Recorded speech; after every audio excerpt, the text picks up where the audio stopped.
So I had an amazing client that gave me such a powerful image.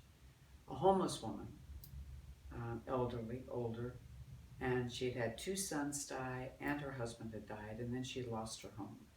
And we'd gotten a call from the local police department, and they said, "Janet, we think you'd be a good grief counselor for her." And I said, "I would love to be her support." So when I went out to see her, I asked her, I said, "Eleonora, how can I help you? How can I support you?" And she looked at me and she said, "Janet, my heart is like a hotel."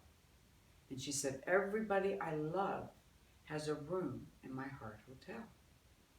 And she said, "When someone dies or goes away from me, no one takes their room in my heart hotel."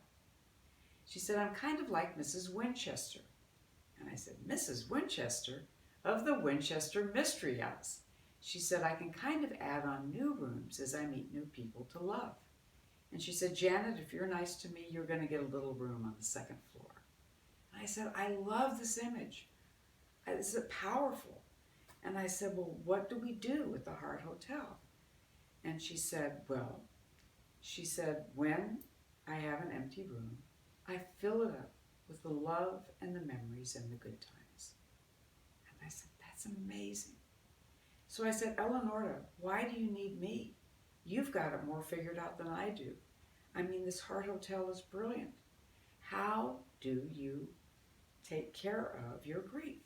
And she said, "Well, what you're going to do, Janet, is you're going to help me relieve and let go of the fear, the anger, the sadness, the grief, the guilt, so that my Heart Hotel is clean and pure and perfect and beautiful, with all of my rooms, with all of my loved ones in, that I can add on to until I die. And when you're going to help me release that pain of grief so that I can keep the love and the memories." And I suddenly realized she was absolutely right. That is the work of grief. We release the pain and the trauma and the tragedy and the guilt and the pain, but we keep the love and the memories and the good times. But they're often intertwined with each other. And so it's like a sifting process.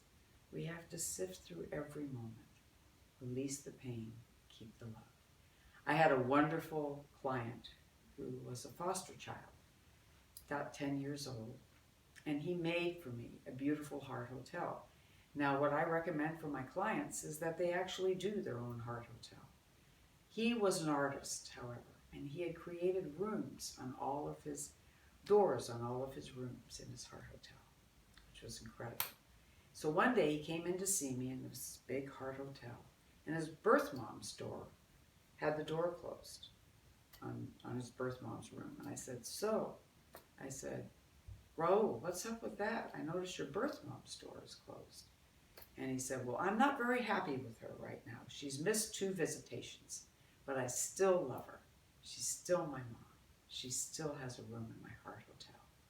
Now, I know many adults that don't have the capacity to hold both of those truths at once.